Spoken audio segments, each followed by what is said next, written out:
You've stepped into the last video store, a beautiful, mythical place with every single film aligning its many, many shelves. I am the clerk of the last video store, and my name is Alexei, and it is my honor to serve the people of this fine town, Betoota, with their cultural and filmic and cinematic needs. Joining me on the show today is a Betoota local, a bit of a local celebrity, a bit of a local character. It is Clancy Overell, the editor of the famed newspaper, the Betoota Advocate. And him stopping by means a lot to me. It feels like I'm being finally welcomed into this town and becoming part of the fabric. We're going to pick out some of his favorite movies, and I'm going to bestow upon him a bespoke recommendation based on his choices. Where will we go? Well, we're about to find out. Let's hit play.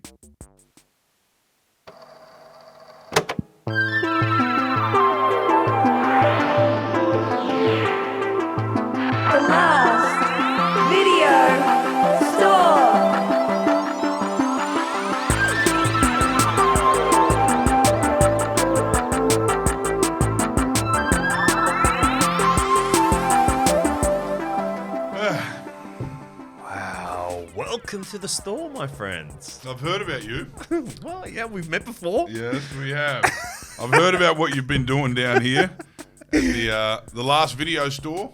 Of course, could only be in our beautiful town of Betoota. A cultural hub for you guys, I understand. Yeah, it is. And, you know, we obviously, as a newspaper man, in the world of print journalism, still to this day, I guess we're kindred spirits. Absolutely. We're both in forms of physical media. You love to make those page turners every day, and I love to see those discs going into the hands of the local community. Well, just the concept of paper and disc also, you know, suggests that we are both of a bygone era. Oh. But not in this town. Not in this town. We are still the current culture. Yes. We're what's happening, baby. Yeah, and I think, you know, and discs and paper go together. After all, the sleeve that goes inside the disc is made of paper itself. Yeah.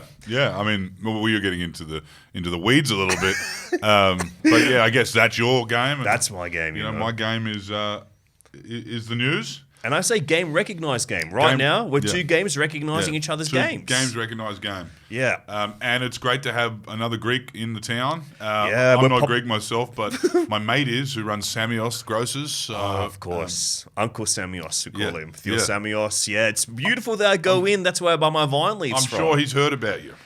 Oh, we're a small community here, the Greeks of Betoota, but we all get along just so passionately. You'll be walking around the Greek neighborhoods, the Greek quarter here, and you'll hear smashing plates, and you go, my God, these people must be fighting. No. There are weddings happening in our community every single afternoon. I love the Flight Path District. We go down there a bit, you know, because the Flight Path District in Betoota is one of those places, similar to any other Flight Path District in any other major metropolis around Australia, in that the Greeks and the Vietnamese live alongside each other and have done for generations, and do not acknowledge each other's existence. No.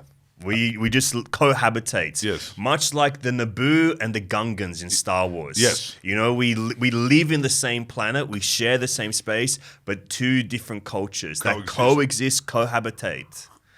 Comes down to shop fronts. And we've always said that. Banh mi next to the Souvlaki. And one day, some maverick is going to merge the two. Well, one day the kids are going to hook up. That's what's going to happen. That's the only way it can happen. That's it. Romeo and Juliet style. Which is gosh. You know, good movie. But, you know, I'm very grateful to be here in this town. I'm very grateful to be here. We love having you. It's been my dream to come back behind the counter. It was where I got my career started in film distribution. Was as a teenager working behind the counter in a lovely little art house video store in Sydney. And it's actually been my dream to get back to that forever. I honestly, if video stores were still everywhere, I would 100% have been working at one non-stop for my whole life. If the medium hadn't changed. So do you think by virtue of the medium changing, you had to then find another job in this space? I probably did. I was like, fuck, I better become a comedian. Yeah, I better become a comedian, better become a film critic so I can watch movies elsewhere. Personal question. Of course. In this era, this golden era of yours, which was obviously at the back end of the golden era of video stores, Yeah. but you managed to catch a little bit of it. I caught that last little whiff. Were you partial to a little bit of The reefer? the Riverina rolling, as we call it? Well, I would tell this. I'll be honest. I'm on the record here. I guess it's past statute of limitations. I used to Blaze that shit up every day. Yeah, I used to smoke a joint on my way over to the video store. That's synonymous with video store clerks is cannabis. That's it, because it was slacker lifestyle. So I would get off, I'd roll one up, I'd walk to the bus having it as a chuff. Then I'd kind of relax it on the bus. Then I'd walk back to the video store from the bus stop, and I'd be like, okay, now I'm in the perfect zone to watch just movies all day. Put movies on a screen all day. I'd be always watching. We had these great sets, and they're like prime physical media for guys like you and I. Yeah. But it was these directors' collections of music videos. Right. So it'd be like Jonathan Glazer, Michel Gondry, Spike Jonze. Yep. Like they would have these big sets, and you would just put them on, and you watch them all day long, and it would be the best thing to put on all day. Yeah. You're actually a member that predates my existence in this store, so there's no need to sign you up, Clancy. You've already got a system here. I'm checking here. You've got a few late fees, though. Yes. Oh, my gosh, okay. Yeah, I used to get away with murder with the last mob. Oh, gosh, okay. It looks like you owe us $657.50. Again? $657.50 in late fees. Well, the thing was with the last bloke, he just kind of let that roll on, and we'd kind of Quite the tab. Yeah, we'd talk at Christmas time, and it's not Christmas time, so you. Well, I'll come back to you around December. Yeah, let's do that. Let's kick the can down the road, as I like to say. Interesting. I won't go too far into your records here, but you've got Lahane overdue. You still got it out, it says. Yeah. Oh, no. I gave that back. I'm sure of it. Okay, well, I'll check the shelves later. All right. Great flick, Lahane. Great flick. Looks like you got a lot of crime classics in here, but, we've got a new member combo because you've come back into the store. I've taken over. I'm going to give you access to the new member rental combo one more time. Right. 1 new release, 2 weeklies, plus a staff pick recommendation from me unto you based on your taste, as evidenced in your selection. Okay, all right. Head on out and pick up those flicks. New release. Well, there we go, Mr. Toliopoulos. What a beautiful stack of movies. Your new release is peeking out at me straight away, and this is, I would say, one of my favorite movies in the last few years as well. Dare you say what it is? The Quiet Girl.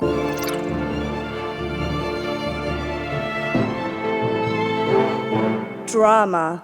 I can't tell you how they say it in Irish, but yeah, it's called The Quiet Girl. 2022 it came out. I believe so. Yeah. When did you first come across this movie? I think I must have read somewhere that it was an award winner, or there was something somewhere.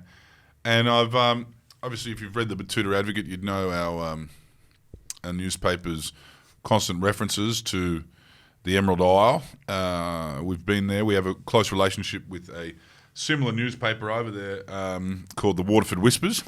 They're great fun, and we go and catch up with them from time to time.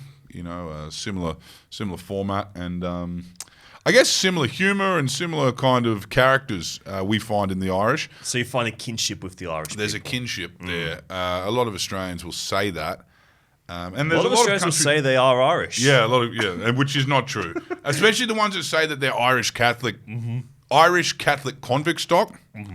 Very rarely the case, because there were Irish in the First Fleet and the Second Fleet, but not many. Not as many as people would suggest when they say that that's their ancestry. I feel like it's a real shock for Australians in Ireland, because they think they're going to be met with a very similar being brought in. Like, there's obviously the humour and the and the interests, and we were all raised on the same stuff. A little bit of Britain and a little bit of America. Little Britain. Little Britain. But computer says no. There we go. It's that kind of computer. That kind of stuff. We love that kind of humour. The Irish had the similar influences growing up. They had The Simpsons, but they also would have got In-Betweeners, Mr. In-Betweeners, and James Bond and those kind of things. But it is a rude shock when you go there and you realise that they're not, larrikins. They're a bit more dry, and you learn their way pretty quick.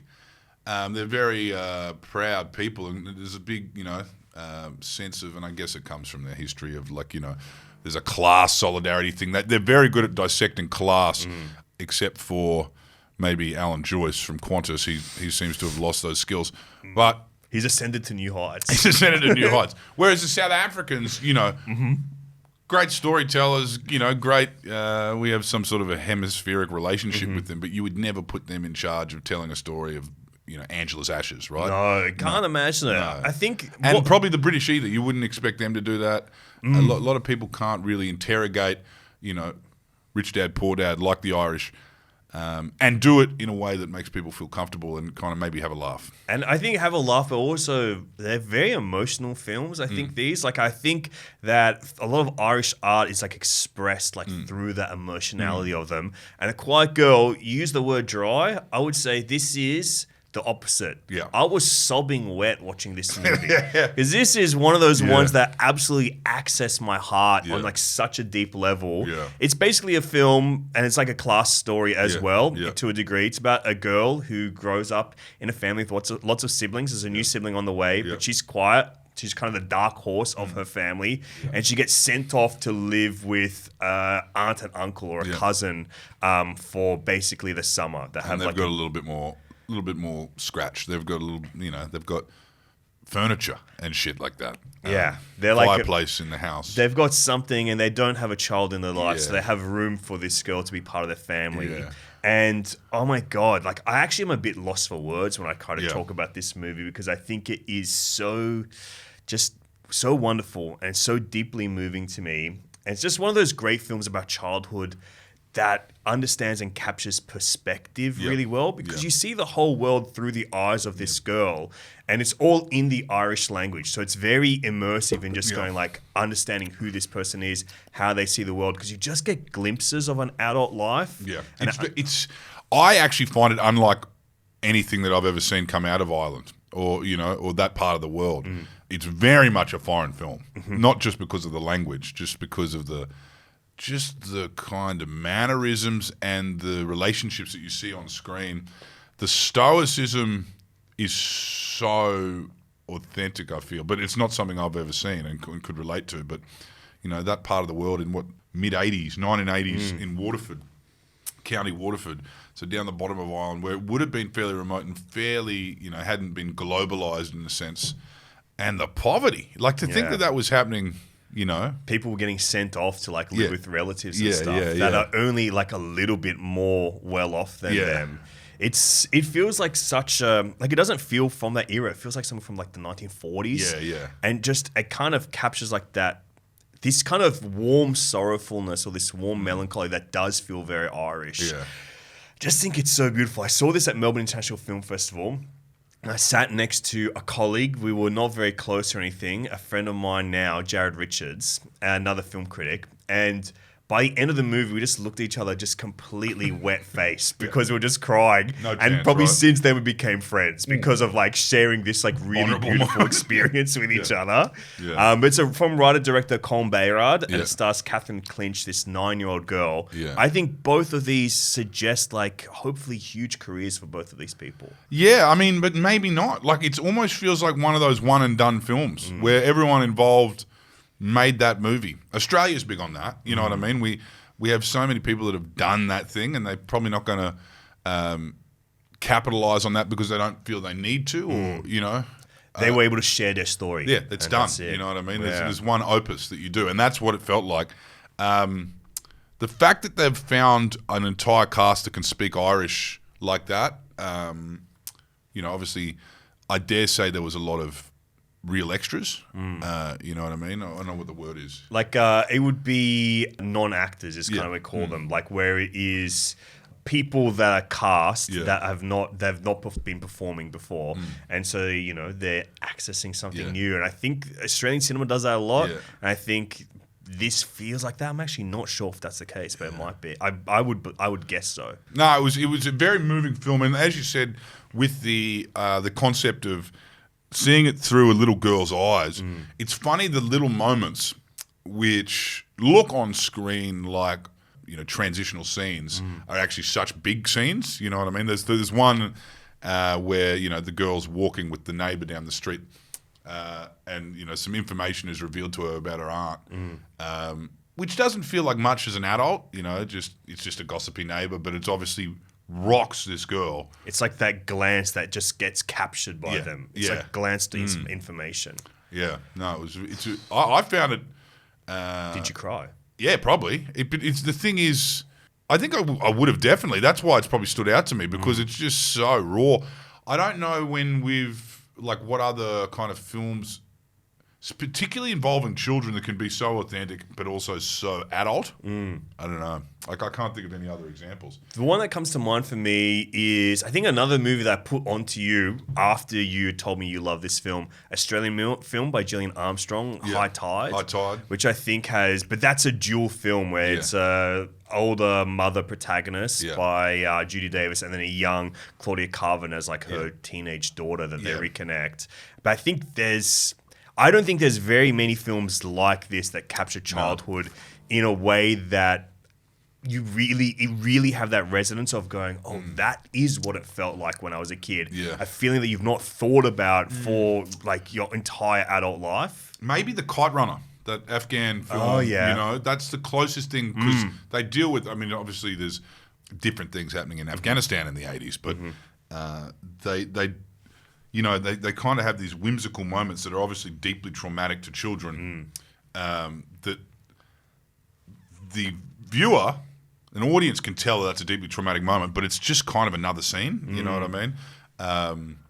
Angela's Ash is another one that comes to mind when we're talking about poverty and like what the child takes with them. Yeah, probably Goonies. Goonies is another great one. If we're Goonies. talking about this realm of children-centric films. Goonies, BMX Bandits. The Client with Tommy Lee Jones. Yeah, actually Stand By Me would be another one that I would genuinely put in there where it's like catching that childhood's perspective of just like finding a dead body. That's it. We all want to find that body. We all want to go on a little adventure. Yeah. But this is such a beautiful pick, Clancy. I think you've done a wonderful service bringing this to the attention of the masses on the podcast today. Yeah, I would recommend this to anyone. Oh yeah, hold it up for them one more time, babe. Hold that up. Where are we going? The Quiet Girl. Put it in every frame. Put it in every frame. Put it in every frame. One of the great pictures, The Quiet Girl. An emotional choice, a choice from the heart, something that I not expect from you today. I did not expect you to show such vulnerability. Yeah. And I applaud it. No, but it's think of the films in history that everyone, doesn't even matter who it is. Like, doesn't matter if it's like the most burliest bloke they cried watching it.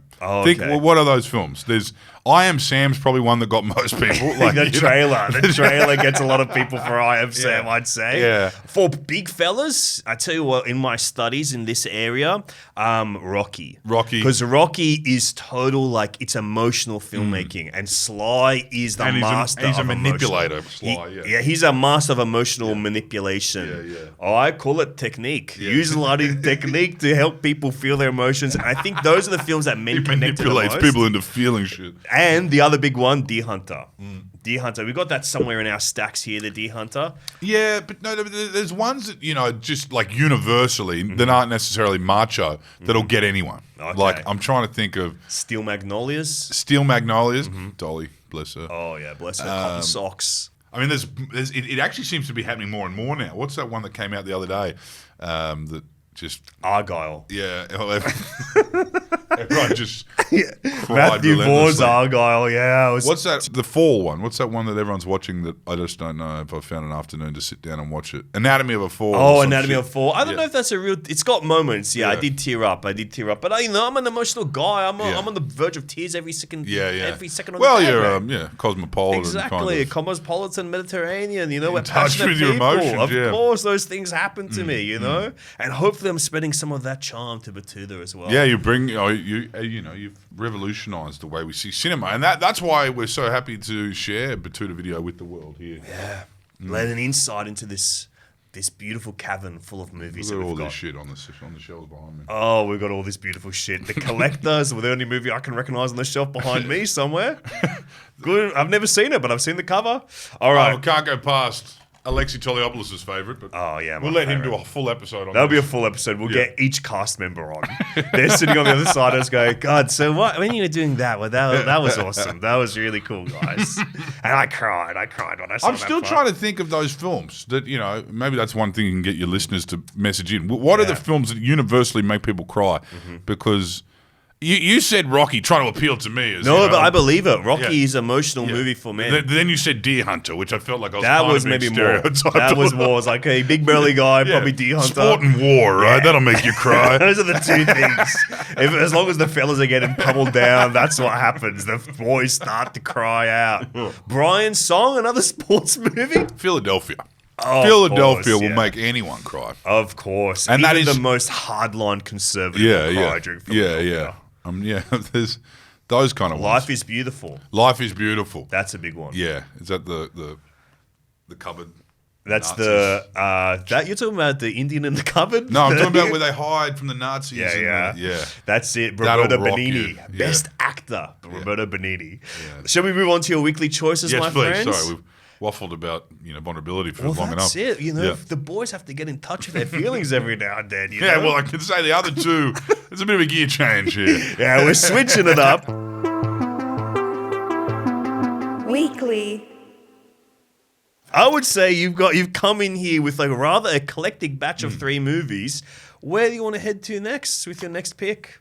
Well, what have you got there? Well, this one you've picked up from the crime film section. Mm-hmm. One of our most abundant and popular aisles here Yeah. at Betoota Video. It is, oh gosh, it's a mid-career classic from one of the all-times, the goats of cinema, if you Yeah. will, Mr. Martin Scorsese. It is Casino.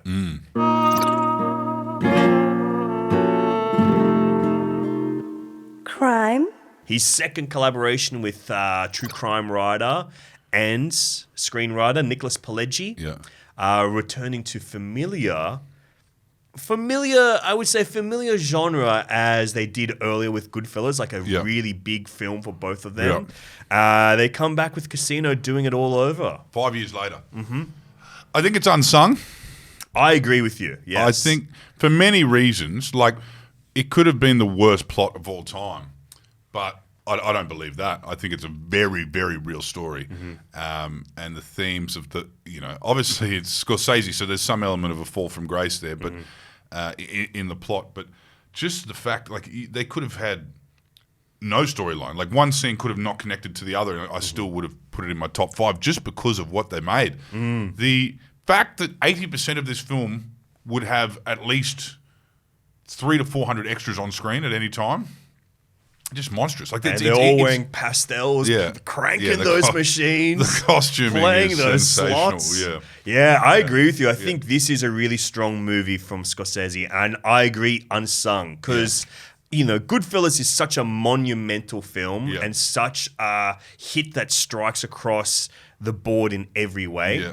And he's reteaming with Joe Pesci, reteaming with Robert De Niro, bringing Sharon Stone in as well. So now it's also like because Goodfellas is such like a lightning rod film that has this really unique style. It uses style to like almost music video techniques and like really fast cutting, jump cutting, match cutting, lots of like interesting editing techniques from Thelma Schoonmaker and Martin Scorsese. But it uses that style to create this authenticity, this feeling of like almost a romantic authenticity of that world. And then it uses that same style to have this frantic crash. And then from there, that brutal hangover that the film ends on, where you almost get that like high, that sugar high at the start, and it just keeps getting better, and then it gets worse and worse until you're like, oh, I'm over it. He employs that similar kind of style, but he uses it in Casino to create like this maximalist operatic tone rather than true authenticity or romanticized authenticity. And it's a tone that he strikes so precisely. I don't think we've seen it ever before in any other film, let alone his work. And since, even though it's utilizing a lot of the same techniques. I also think that he's been given a different environment to play in here. Like Goodfellas, it's obviously going to be compared to because you've got Pesci in both films playing the charismatic psychopath, right? Which is what he does, and which is why he became a household name in the 80s and 90s. He plays the same character in Home Alone. You know what I mean? And different wigs and nuances. wigs and nuances. The Wet Bandits were different kind of crime, but. The difference between Goodfellas and this is set in the desert. It's set in, these monstrous casinos between LA and Vegas. And this, and Goodfellas is Scorsese playing in tenements. You know what I mean? And Yeah. you know, The Little Italy. and little bars and that kind of stuff. Where this is just to scale, to a scale that I don't think you'd be allowed to Oh, no do way. ever again. Because it's like million dollar movie, Yeah. which is for a like 3-hour crime epic that is kind of experimenting and like a proper hard R. Like the violence is brutal in this movie. And the swearing. Like I think it was the Swearing record at the holder for time. many years of F words, You can say it. of fuck words. Oof, maybe you can't. He what I really love about it is the way Vegas is presented in the early days of Vegas. Like Vegas is still a weekly part of our life in the Western world. You know, the NFL's hosted there, every boxing match is hosted there. You know, U2's touring there. We know what's happening in Vegas. Guy Vegas Fieri has a restaurant yeah, there. Guy Fieri. Jermaine Dupri's just announced a residency. Oh, so of course. Our Kylie. Al Kylie, Human Nature, did many years there. But it is what it is now. But then it was literally, and that's how it's described by Ace Rothstein, the protagonist, I guess. Yeah. De Niro's character it was like a car wash for men like him. It was just, it relieved them of their sins. He was a handicapper, a sporting gambler, match fixer, like, you know, a slime ball everywhere else in America. But in Vegas, he was actually high society. And it shows this Vegas that I've never actually been to Las Vegas, but I don't think I ever want to go because of this romantic kind of 60s, 70s, 80s that they present where, you know, the mafia is effectively in charge of everything.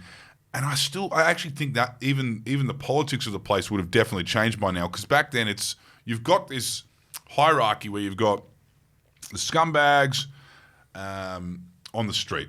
You know, you've got the street criminals. You've got your sleaze criminals, You got the like sleaze, your like- James Woods, James Lester Woods. Diamond in the movie. Lester, one of the most sleazy characters in the world. I think he should have been Oscar nominated. Yeah. I'm saying that I was a James Woods fan. Yes, he's gone completely off the wackadoo end I think he now, always was. but he is phenomenal in this movie. And there's never been a greater slimeball actor. This side of like Tom Sizemore. It's also a great. I mean, it's only Scorsese would boldly do this character and this dynamic where the independent, strong, street hustling, you know, femme fatale is dependent on a slime ball. Like it's not really. It's kind of a trope, but it's not really done. And I think they did it very well. Where it's, you know, Sharon Stone, even those two actors. Imagine the idea of her bowing to him. I know.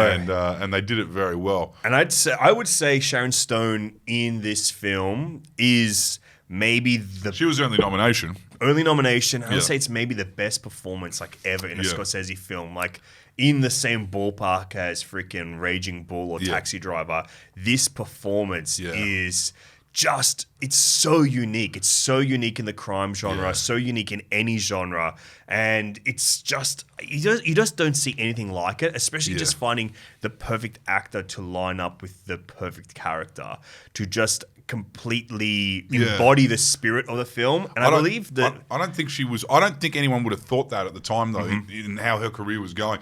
You know, she's coming off the legs crossing. Yeah, you Basic know, Instinct. Basic Instinct. She had been typecast, and she was I don't know who the modern day equivalent would be, but she was, you know, kind of a bit of a Marilyn Monroe Barbie. Yeah. And she just did this film, a 3-hour film of her basically abusing organized criminals and making them fear her. And she works so well with dark material, Sharon Stone, but I think, and she's funny, like she's kind of got everything. Yeah. And I think there's this line in the film that I believe it's a quote from the Robert De Niro character in the narration. Yeah. The cardinal rule is to keep them playing and to keep them coming back. The longer they play, the more they lose, and in the end, we get it all. And I think that is the thesis for the film. Life is a casino for these players. They keep playing, and these people get so much wealth into their lives, like beyond any kind of belief. They have this lavish lifestyle.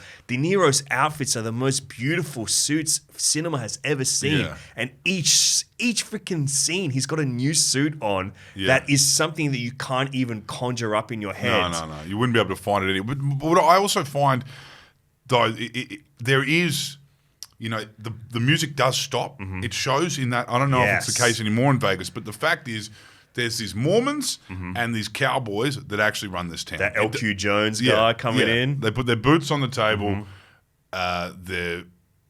They're completely fine with you to do what you do in the desert, but there are rules, and they have to be looked after. And if you get too big for your boots, if you go Icarus on them, it's all over. It's all over. It doesn't matter if you're from the scariest mafia family in America. They have senators and they have congressmen, and they will. I do like that. There's in every element of this excess of this Vegas, there's something that can. Stop you. Whether it's you can get brutally murdered, get your head put in a vice. One of the most violent deaths I've actually seen. I've never forgotten it. Yeah, saw this movie for the first time when I was the hammer on the hand for the card counters. Oh my gosh! But then you've got also when he's talking about actually as a handicapper, he's the most genius handicapper. He's the most talented. He's. Ace Rothstein. Yeah, shout to Lefty Rosenthal, the real guy. Based on Lefty Rosenthal. Shouts to Lefty. Like this just quiet Jewish guy from Chicago who was so good with his money that he became, an honorary Italian, and the mafia sent him to Vegas. But for him to even say that he can get bested by gamblers, not by cheats, by actual, and my chance. favorite is KK Ichikawa, the Japanese businessman, and he goes, he plays fast and he plays big and he has the cash and the credit to turn out your lights, and he goes, he can shut down casinos. And Kerry Packer had a reputation for doing that too. He would make people stressed when he would go into these casinos because if he was on a heater, it could fuck them up for their quarter, and it actually could. And people have sent them broke. And the Japanese character, the whale, Ichikawa, is a great. Is just a great when he's showing the different archetypes within a casino in that era when it's still run by people. How he still steals the towels. He steals the towels and the soap. And then, so not only does he leave with $2 million of the casino's money in 1978, which could fuck them up, he steals the towels and the soap. He's a cheapskate millionaire, flies in on a private jet from Japan, and they go, we got him back though. That's it. They go. He has the power to turn the jet back around. To bring him back in, and Ace gets all the money back off him again. So he tells. So what did you say? He pays the pilot to tell the Japanese whale. We can't leave today. Or the plane's on the fritz. How embarrassing. We'll comp you a room. Put him back on the floor. And then he starts burning into his own money. He goes through the $2 million and goes into his own money. But to think that someone like KK Ichikawa could have ended this movie halfway through. It's so mortal, every element of it. Even though it's a fantasy land, it feels like this thing it's amazing. I don't know how many years over this is set, maybe a decade. The actual marriage and the story of Casino. It could have ended at any moment, especially when you're dealing with characters like Pesci's who just. I think that's why it's one of the great gambling movies, even though you're not always seeing like the gambling, like the stakes are never on a card game or anything, but life is a gamble for these people. They get rich, and then by the end they gamble it until they have freaking nothing left. And I think as a Queenslander, it appeals as well. And this is just in the sense of that glitz and the glamour. And the white shoes, and that's very much how Queensland's identity was forged. With Japanese investment too. Like it was a similar kind of scene. We had the casinos that people from Asia would come to visit, and we like the name Bris Vegas doesn't come from. People think Bris Vegas comes from this idea of Queensland being fun and a marketing campaign. It actually comes from the Southern cops in New South Wales and Melbourne referring to the crime of Brisbane, which was burying people in holes, illegal casinos, neon lights, so there's a little bit of that flair that you kind of. I don't think it's an American thing. It's you see that in all those different parts of the world where you have kind of red light districts, and you have that look.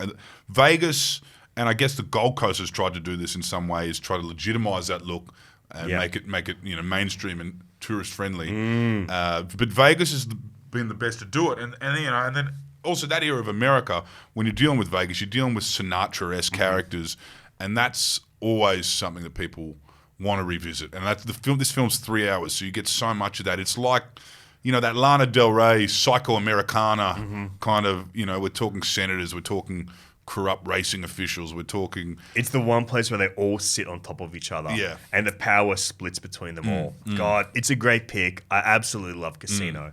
You've got one more weekly for us here. Yeah. And I saw you wandering around the comedy section picking this one out.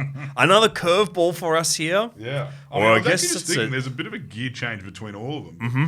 I'm glad we started with The Quiet Girl because just more of a feminine kind of gentle touch because these other two are pretty, pretty masculine picks. pretty louty. I would Absolutely. say. Well, Yeah. we've got, maybe is this a comedy section or is this a sports movie? I think it might be one of the great sports movies of It all is. time. It's a we've got sports movie. here. I was thinking that actually. Yeah. Yeah. Yeah. Crackerjack.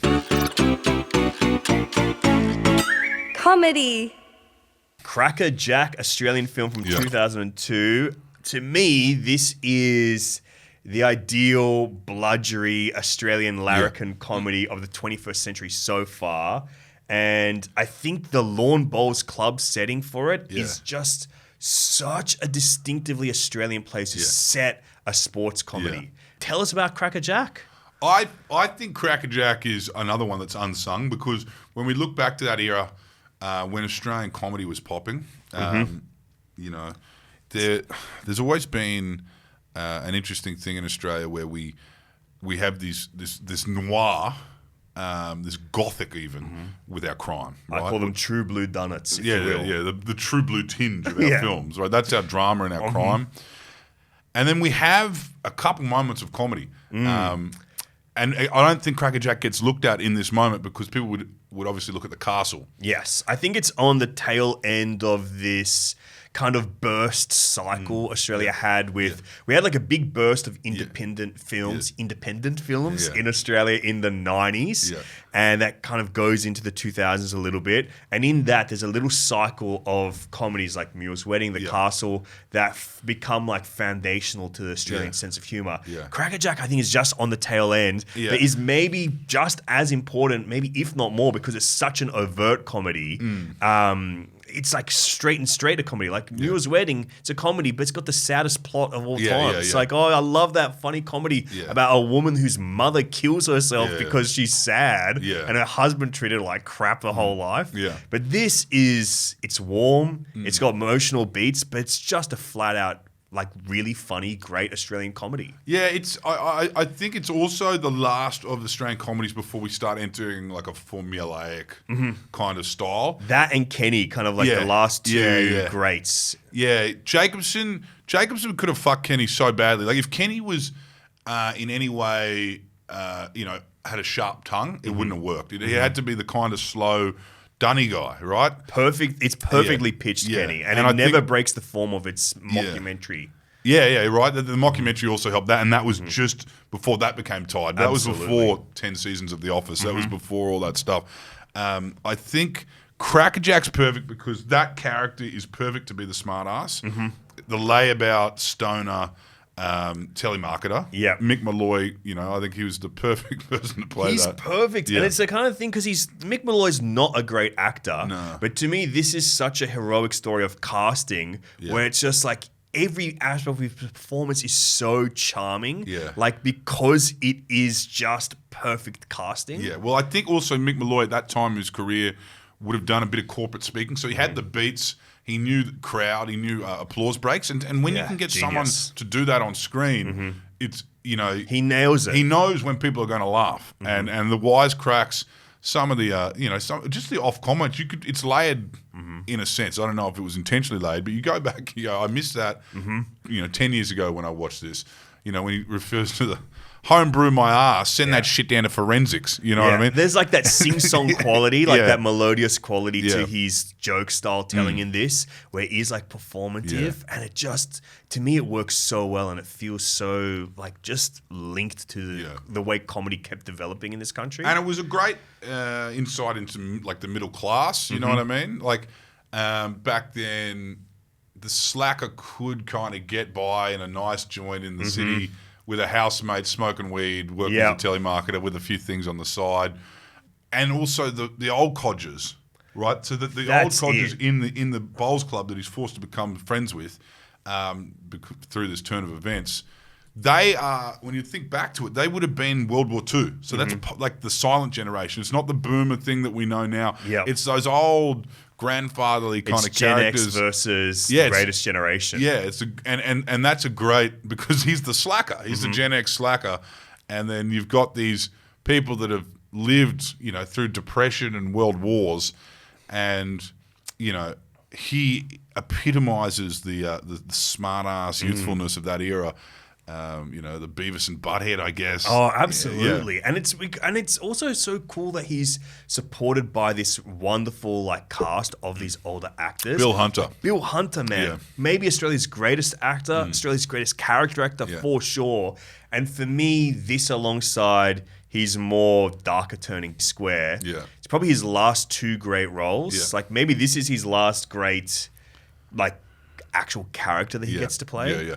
This was an interesting era where they had the money to kind of bankroll. I mean, I know that film was done on the cheap, considering what we see nowadays.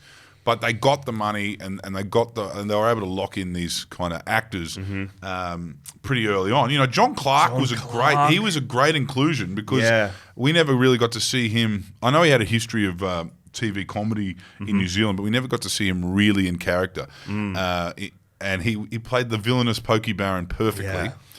Great actor. Also in Death in Brunswick, another great movie. John Clark in it. John Clark. But this was the era when there were certain tax laws where you could invest in films, and Macquarie Bank had an arm for investing directly in films. They got rid of it in the end because the reason they got rid of it in the end was because one of the reasons cited was there was too much of a reliance on comedy. We have zero. Which we have zero, you know what I mean? We have zero now. And I do believe they might have gotten a bit formulaic. You start getting some of these names and you get this plot and it's the underdog come good. You can see how Australians fall into that trap, especially when they're making movies for the sake of making movies. Yeah. But this one feels like, in terms of the opus, right? We were talking about The Quiet Girl. This feels like Malloy's opus. He's still on, you go down to Melbourne, you still listen to him, on radio every day. Same with Sydney. And he's still very much, mid-career, I would say. But, to think he got this in his early 30s, late 20s, and just got this one away, Yeah. I mean, you can't not admire him and the whole, cast of this film, that era of comedy making. Huge special notice to Judith Lucy in this film as well. To me, top 5 all-time comedic performers. I just love Judith Lucy so much. And I'm going to put this right on the record now. Maybe number 1 or 2 dream guest all time for this podcast. Oh, let's do the official shout out. Judith Lucy, they want you on here. We want you, Judith. We want you so bad for this podcast. You're a much more important guest than I would be. And he's made that clear. So please, Judith Lucy, come along. Well, we've had our first dream guest. We got to put a new one out into the world. I'm a tough act to follow. Come along, please. But I just love this. I think, great era for Australian comedy. We've got The Nugget. We've got, Kenny. I just think that I wish we had more comedies. I often lamentedly joke that Kenny was the last comedy made in Australia. Yeah. Now we've got some more happening, but I think we've got world-class comedy when it comes to internet and new media comedy, live comedy. And see, that's a lot of people doing it off their own, That's it. They're doing it on the smell of an oily rag. And I do think it would be interesting to see just, even Kath and Kim, right? The great Kath and Kim was made on a drama budget. Yeah. They fucked up the whole thing at the ABC. And iconic story. Yeah, So whatever happened, it ended up being in the ABC drama department. That's how it got over the line. People really don't want to invest in comedy in Australia, and I feel like this one should be one of the ones that they hold up to argue for that, because you got Mick Malloy. He's obviously had such a pivotal part in this story. He wrote it with his brother or his cousin, I believe, and he was obviously there for every minute of it. And he got one away. You know what I mean? And that's what we love to see, is someone getting one away. Like that Australian lady who does the horror. And Jennifer Kent. Yeah, Nightingale. And the Babadook. Yeah, I mean, Nightingale was obviously her passion project, but the one before that was the one that she You know, someone said somewhere along the lines, "Let's back her." Yeah. And it really did pay off. Yeah.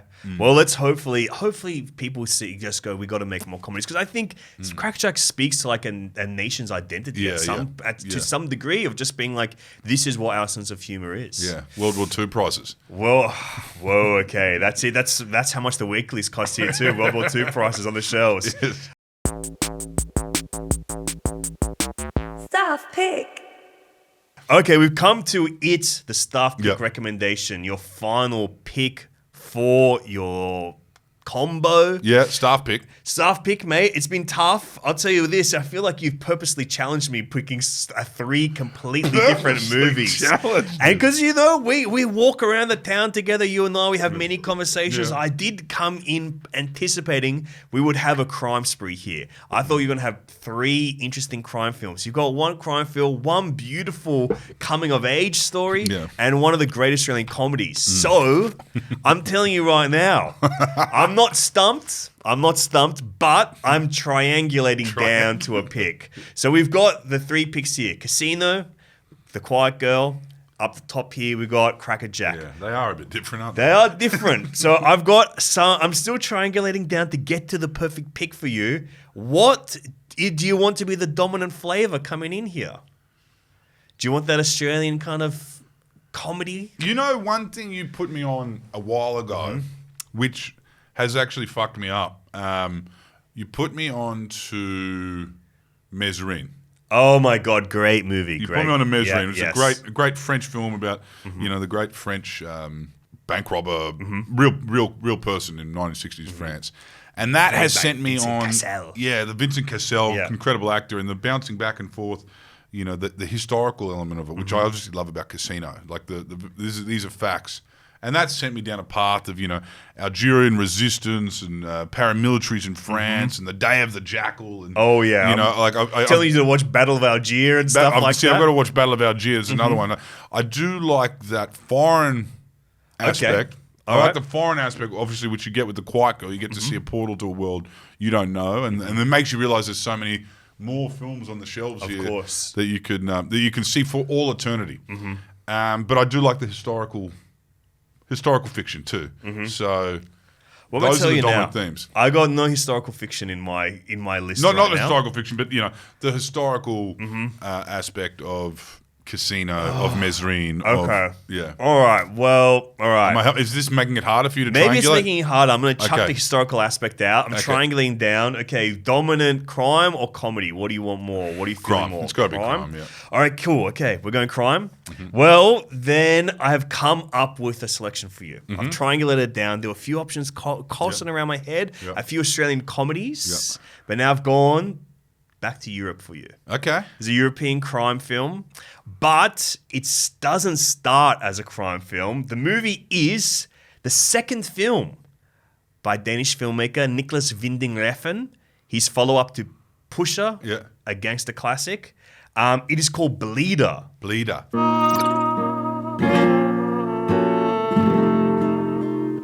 Crime. From 1999. Really? It stars, basically the whole cast of Pusher is back for Bleeder. I've been recommended Pusher. I've never watched Pusher, so I Pusher was the one that I originally had in my head for you. Yeah, But right. then when things started to change, when I saw your picks come in, it started changing to Bleeder because right. Bleeder also stars Kim Bodnia, Never heard of Mads Bleeder. Mikkelsen, Zlatko Buric. Yeah. But Bleeder is a story that is quite different. It's a bit tonally more different.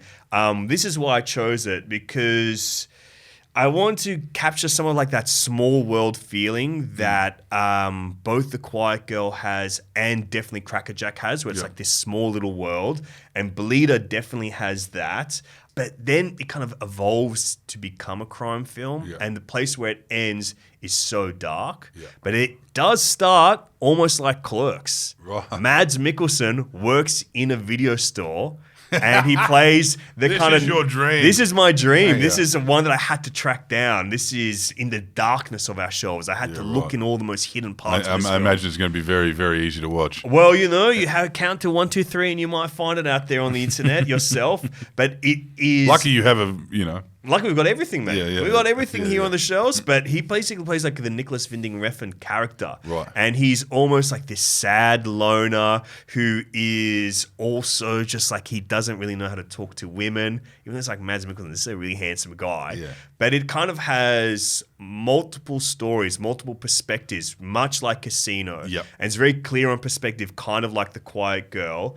But it starts out quite funny, like in this like world where it's these two men. Mads Mikkelsen's the loner, and then Bodnia plays a guy who's just on the cusp of fatherhood, but he's not ready for it yet. Yeah. And they watch movies together in like the back rooms of this video store, and it's the most beautiful video store you've ever seen. It's just like VHS tapes Not as everywhere. good as this one. I'm gonna say it's the most beautiful store I've ever seen, and it has overt casino references. Oh, really? There is one of the earliest shots in this movie is a camera running around the whole video store, like close-ups on all the tapes, running around really fast to the same opening number, St. Matthew Passion by Johann Sebastian Bach, that Casino has Like the opening titles to.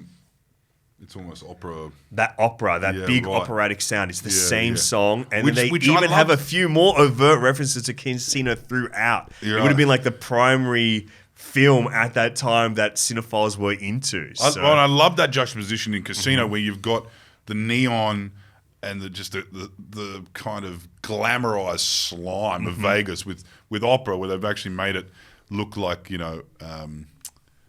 something that could have been ancient. And I reckon I'd love to see that in a video store as well. yeah, I think you'll really dig this. Like it really begins in like a really kind of slacker comedy space, not unlike Cracker Jack. Yeah. But then it just keeps evolving. It's not even a tonal shift because it takes time to get there. you've triangulated this pretty well. I think so. By the end, there's something that's so horrific that happens in this movie Oh, okay. that earns the title Bleeder for you. Here we go. I got it. Really? Well, it's- as I said, it would have been 30, 40 times I've watched Casino and I've seen someone's head in a vice until their eye comes out. So Yeah, I'll be able to stomach the Bleeder, I hope. I don't know, man. There's something in this that's like, oh my fuck, that's horrible what they Okay. do. But it's an interesting film for Refn. It's right after he makes Pusher, which is his breakout film. Yeah. Then he goes to America, makes Fear X with John Turturro, huge flop.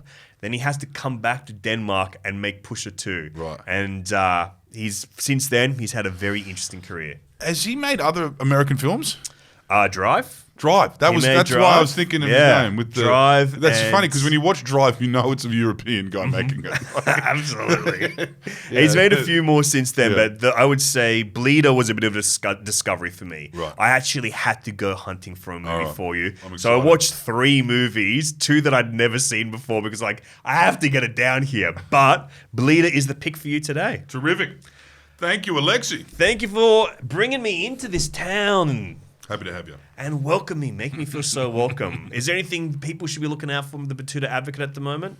No, just our weekly interviews. We've got some interesting big names coming up. Ooh, you got one of our customers is popping over there, Angela White. Angela White. Yeah, had Yes. a good chat with Angela White. That was a couple of weeks back now, and And what do I smell? Is those beds burning? yes, that should be a good enough hint. We've got the beds are burning. One of our guests came in to tell us all about that. Yeah. You can say his name. Peter Garrett. Yeah, it's huge. It's yeah, awesome. It was a great chat. I think it might be- Two-parter. Two-parter, I reckon.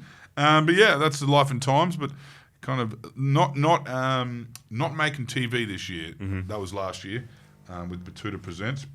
But still, check it out. yeah, We've have a got look. a digital copy on the shelves here, Yeah. Paramount Plus. Yeah, Paramount Paramount Plus Plus. section at the back. You can get it on Prime. You can get it on Qantas or Jetstar in-air entertainment, on-flight entertainment. God, if That's- only there were days where it was just the one big screen I playing know. the Betoota Advocate Presents. Yeah, no, I don't know if they'd do that in the middle aisle. That's more of a twister, you know. Thank you for having me. Thanks, Clancy. Come back anytime. Beautiful. Take those and frack off, mate. The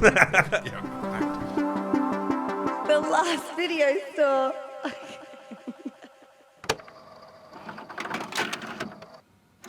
My thank yous to the Betoota Advocate and Clancy for joining us on the show today and making us feel so freaking welcome into this town. And what a wonderful selection of films we had there. The Quiet Girl, an absolutely devastatingly beautiful and friendly and nice, kind Irish movie, is available for you to rent on VOD across most of those platforms where you usually rent stuff online.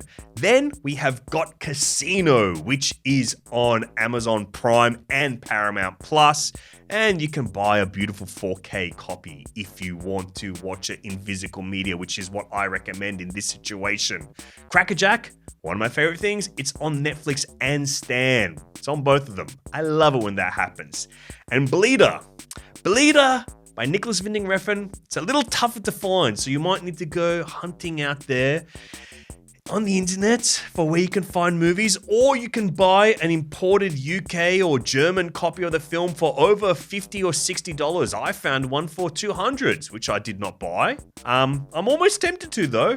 And although it does not have English subtitles, but the version I found on the internet out there did have English subbies. So just go hunting, you'll find it. And I recommend you do. Actually, I don't know if I can say that legally, but enjoy it wherever you find it. Anyway, thank you for joining us on The Last Video Store. Until next time, please remember to be kind to each other and rewind the tapes that you borrow from our store. And I'm Alexei. I'll say my name too.